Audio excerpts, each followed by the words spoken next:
They were driving home from a weekend trip and were never seen again.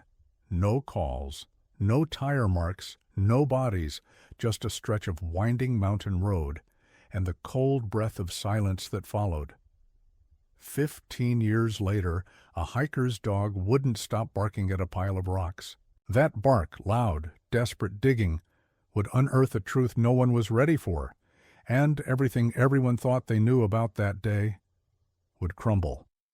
It started on a Sunday, September 18th, 2009. The McAllister family was supposed to be back in town by 6 p.m. They never arrived. Laura McAllister, 38, school nurse, reliable. Daniel, 41, mechanic, quiet but funny. Emma, their daughter, 9 years old, always with a sketchbook. They had left that Friday for a quick camping trip in the Sierra Vistas, a spot they'd gone to a dozen times before. Nothing unusual. They even called Laura's sister, Margaret, the night before they left. Told her they'd packed marshmallows, and Emma was excited to sleep under the stars. And then silence, calls went unanswered. Text messages read delivered, but never seen. By Monday, Margaret filed a missing persons report. By Tuesday, search crews were combing the mountain. Helicopters scanned the trails. Drones, dogs, volunteers, nothing. No tire tracks, no tent. No campfire, only wind, trees, and endless forest. The truck was gone. Theories exploded online. Some said they'd staged their disappearance. Others whispered about wild animals or a cult deep in the woods. But time passed, and the world moved on. 15 years later, Margaret still lit a candle every Sunday at 6 p.m. Emma would have been 24. The world never got to see the woman she would have become, but fate, as it turns out, has a cruel sense of timing, and sometimes justice barks before it speaks. It happened on a late October afternoon. A man named Theo was hiking with his rescue dog, Luna. He didn't like people much, said they were unpredictable. Dogs, on the other hand, were honest. He'd taken a wrong turn off a side trail, one that wasn't on the map. Luna froze. Her ears shot up. She bolted ahead, barking furiously. He followed, heart pounding, and then she stopped in front of a rock pile, small at first glance, but strange. Out of place? Man-made? Theo knelt. The air felt colder here. There was something beneath the stones. He pulled one free, then another, then another. His fingers hit metal, chipped red paint, and glass. A cracked taillight. He stepped back, realizing, vehicle, buried. He called the ranger station. They arrived hours later. By then, the sun was gone. Floodlights pierced the trees. What they unearthed chilled everyone to the bone. It was a 2004 Ford Explorer, license plate still barely legible, the McAllister's truck. Buried under layers of dirt, rocks, and branches, deliberate. Inside, 2 adult skeletons, and something else. A small pink backpack with faded unicorns on the front, and a drawing inside, 3 stick figures holding hands, smiling. It was dated September 18th, 2009, Emma's handwriting, but no trace of Emma, her remains, were not in the truck, and the driver's seat. It wasn't adjusted for Daniel. It was closer to the wheel. Too close. More like someone Emma's size. Suddenly, the story cracked open, and questions poured out like blood. Why bury the truck? Why was Emma's body missing? Who was driving? Forensics dug deeper. And then they found something else in the soil beneath the vehicle. Burnt plastic. A melted cell phone. From 2009. They cleaned it, ran recovery software. Only one video survived. 6 seconds long. Grainy, but enough. The screen shook. It was dark. Someone was whispering, "Shh, don't move." And then a flash of a face. Emma's. Eyes wide. Terrified. Then static. The file cut off. No one spoke when the video ended. Even the officer who'd seen everything had to sit down. The official report ruled the deaths inconclusive. There were no bullet holes, no signs of trauma, only the quiet presence of time and dust. But Emma had lived longer than that night. The video proved it. She had been alive after whatever happened. She may have driven the truck, she may have buried it, or someone else did. The media ran wild. Some claimed she was still alive. A woman in Nevada swore she saw someone who looked like Emma at a gas station in 2017. Another said she met a girl named M who didn't know her last name, Margaret, after watching the video collapsed. She said Emma looked like she was being told what to do, that the voice didn't sound like Daniel or Laura, that something else happened that night, something no one has pieced together. Theo, the man who found the truck, never gave another interview. Luna, his dog, became a minor celebrity for a while. But the real story never made it past that 6-second clip, and a girl who once drew smiling stick figures vanished with no trail, no body, no goodbye, only questions that screamed louder in silence. What happened on that mountain road? Who was with Emma that night? And if she's still out there, why hasn't she come home? The forest doesn't speak, but it remembers, and every so often, someone swears they hear a girl's voice in the trees, whispering, "Shh, don't move." They played that 6-second clip over and over again, each frame dissected, every whisper analyzed. Experts argued over what kind of phone it was, what time it was shot, what angle the light was coming from, but one thing was clear. Emma was alive when her parents were not. The timeline had shifted. Everything the investigators thought they knew had melted into fog. The truck hadn't just gone off the road. It had been hidden, buried with intention, carefully, and now the biggest question wasn't what killed the McAllisters. It was, who helped a 9-year-old girl cover it all up? Or worse, who made her? The FBI reopened the case. Quietly, they didn't want press. They didn't want interference, but people talk, and the town remembered, especially a ranger named Paul Ritter. He'd worked the area back in 2009. He'd led one of the original search teams, and he'd always said something didn't sit right with him. He remembered a report, never followed up. A local hunter said he heard a vehicle moving after midnight, deep in the forest, 2 days after the McAllisters vanished. A vehicle that didn't belong there, with headlights off and someone shouting. A child's voice. He filed the statement, but no one followed it up. The file was buried, like the truck, but now it resurfaced. They traced the hunter. Dead, years ago. Stroke. But his wife remembered something. Strange. She said when her husband came home that night, he told her he had a bad feeling, said he thought he heard a girl crying. She thought he'd imagined it. Let it go. But now she wasn't so sure. The FBI sent a forensic team to rescan the area around the burial site. And that's when they found it. A path nearly invisible now, hidden under years of growth. An old animal trail, but it wasn't just animal prints they found. They found something else, a rusted hair clip, purple, shaped like a butterfly. Laura's sister confirmed Emma wore it every day, even to sleep. They found it nearly half a mile from the truck. It was snapped in half. Nearby, a plastic candy wrapper, the brand Emma loved, and one more thing, a hand-carved wooden figure, a deer worn down by time, but on the base, scratched initials, E+A. No one knew who A was, but it wasn't Daniel, and it wasn't Laura. Theories ignited. Had Emma met someone in the woods, another child, a stranger? Had someone found her and kept her hidden? And then, a new lead, an anonymous letter, delivered in a plain envelope to the local sheriff's office, no return address, no fingerprints. Inside, one sentence, she's safe, stop digging. Enclosed was a Polaroid, old, faded. It showed a girl standing in a field.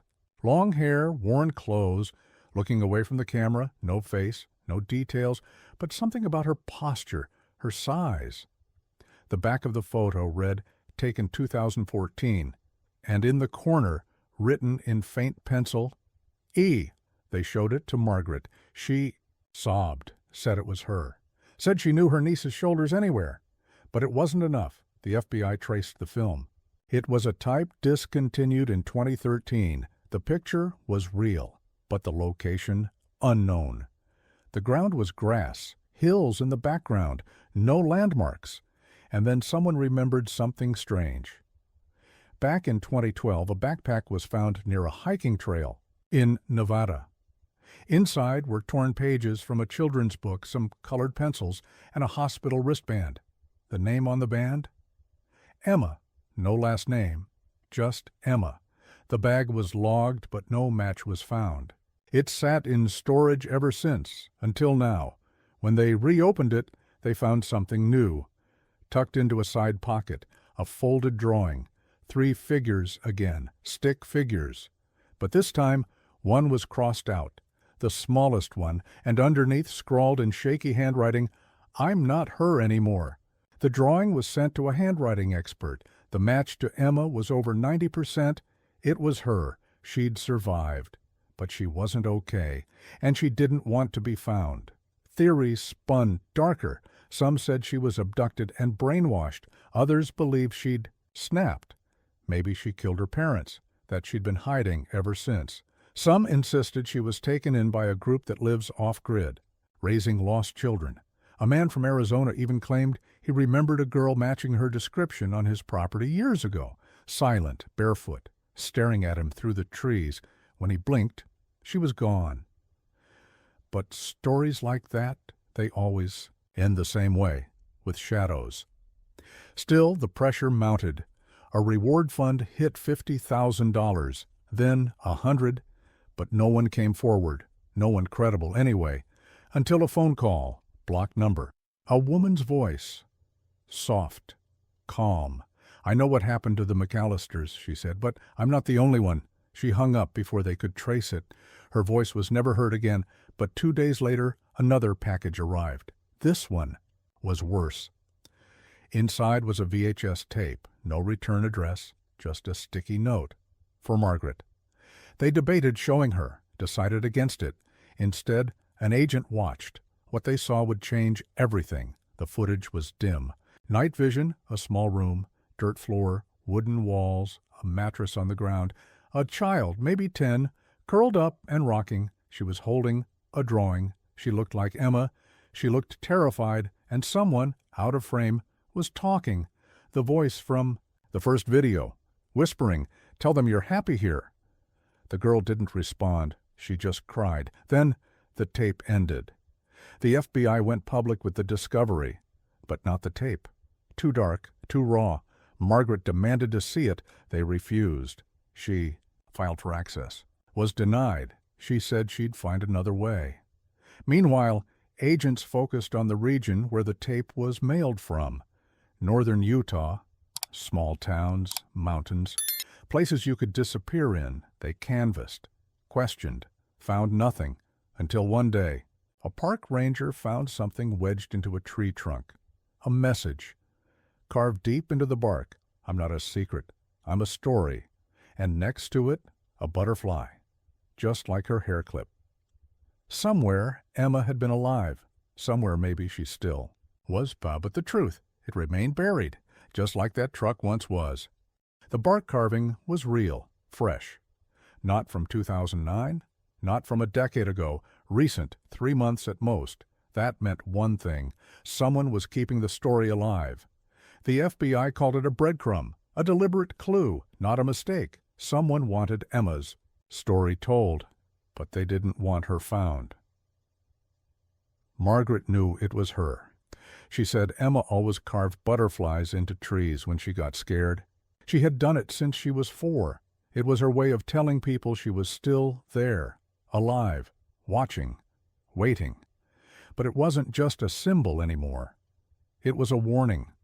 Because 3 days later, the man who found that carving, Ranger Nolan Beck, was gone. He didn't show up for his shift, didn't answer his radio. His Jeep was found in the parking lot, engine cold, doors locked, keys inside, phone on the seat, screen shattered.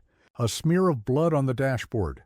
Search teams flooded the woods. They found boot prints in the mud and dog tracks, fresh, chaotic, as if something had been chased or someone had run. But no Nolan, just his jacket, later that night hanging from a low tree branch, neatly folded.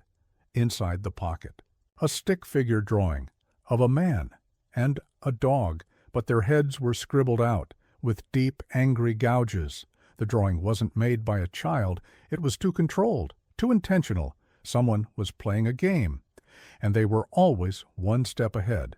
The FBI set up trail cams, drones, everything they had. Still, no trace of Nolan, no new sightings, no signs of Emma, until Daisy barked again. Same trail, same direction, same stillness in the air when she froze. She stood there, rigid, ears forward, and then bolted. By the time her owner caught up, she was gone. Gone for hours. He called for her, until his voice cracked, almost gave up, and then as the sun began to set, she returned with something in her mouth. A shoe, caked in mud, torn at the seams, but inside, stuffed into the toe, was another drawing, a cabin. Surrounded by trees, smoke coming from the chimney, one window lit, and in the corner, a girl, tiny, barely visible, peeking from behind the glass. This time, they analyzed the paper. New, from a notebook sold in one gas station in Utah. Small town. Population less than 300. The team moved in quietly. They questioned the clerk, showed the drawings. He didn't recognize them, but he remembered something odd. A man had come in weeks ago, mid-40s, dirty boots, pale eyes, bought 2 notebooks, some jerky, and a single disposable camera. Didn't say a word, but the way he kept looking around, like he didn't belong in the light. The man paid cash. No vehicle in sight. He left walking. Into the woods.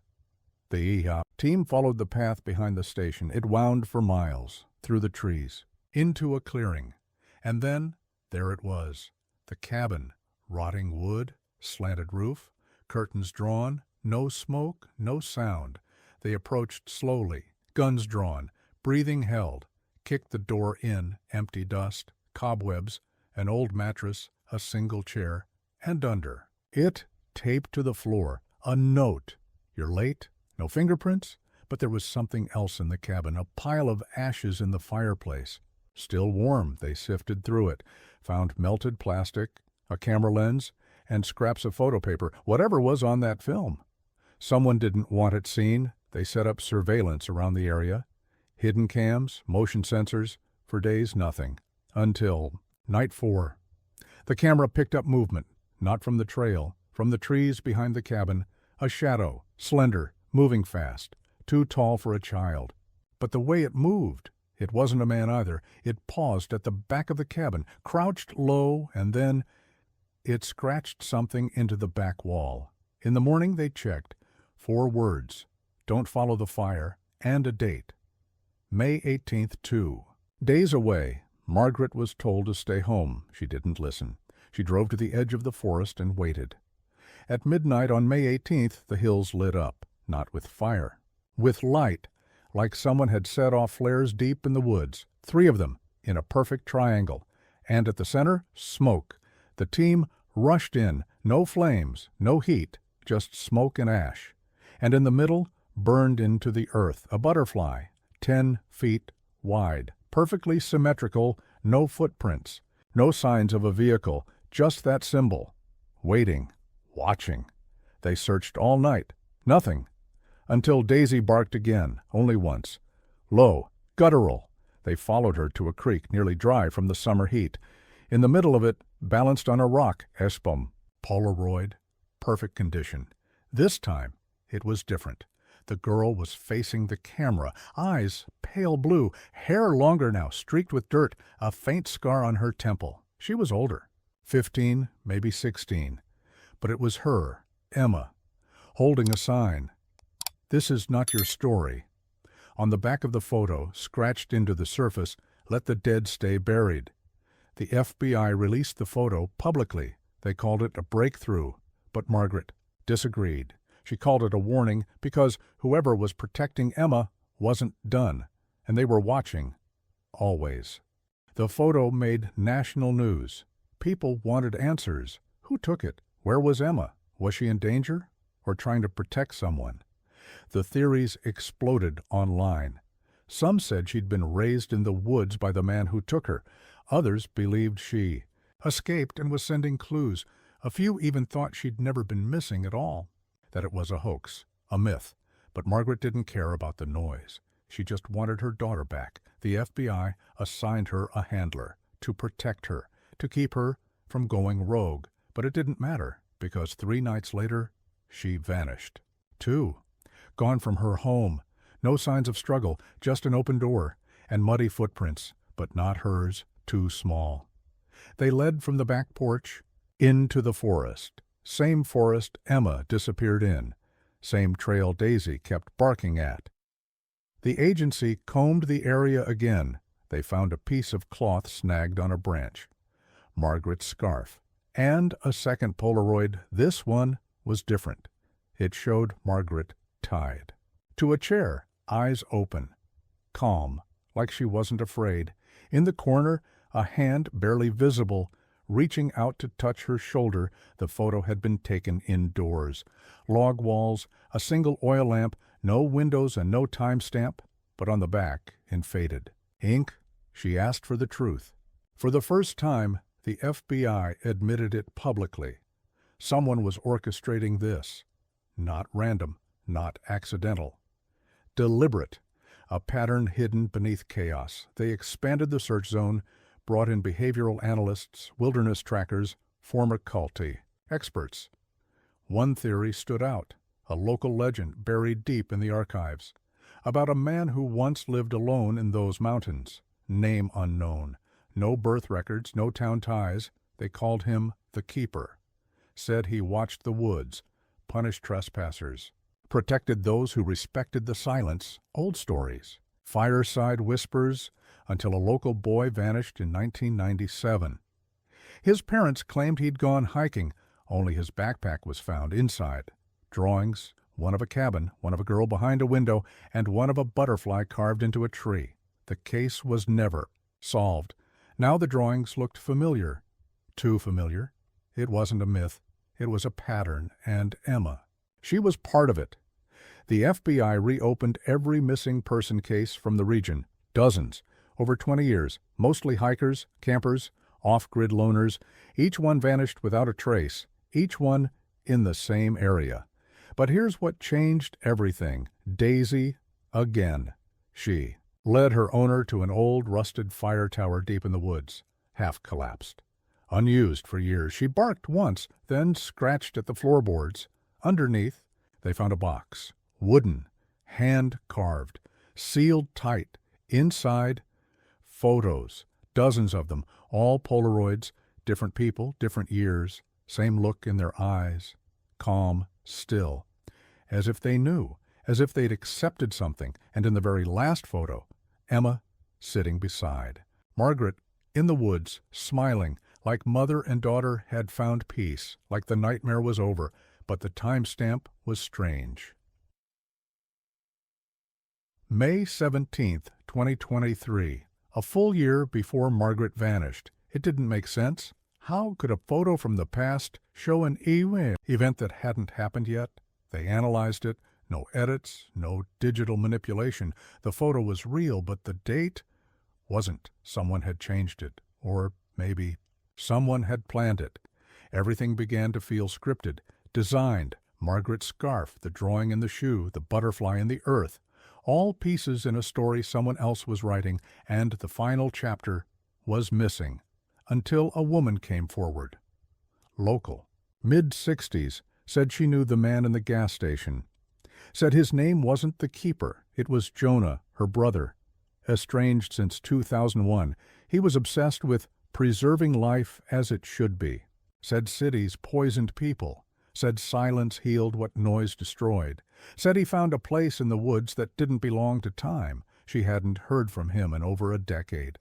But recently she received a package, no return address. Inside, notebook filled with drawings, butterflies, cabins, stick figures, and pages of writing. The last page read, "I didn't take them.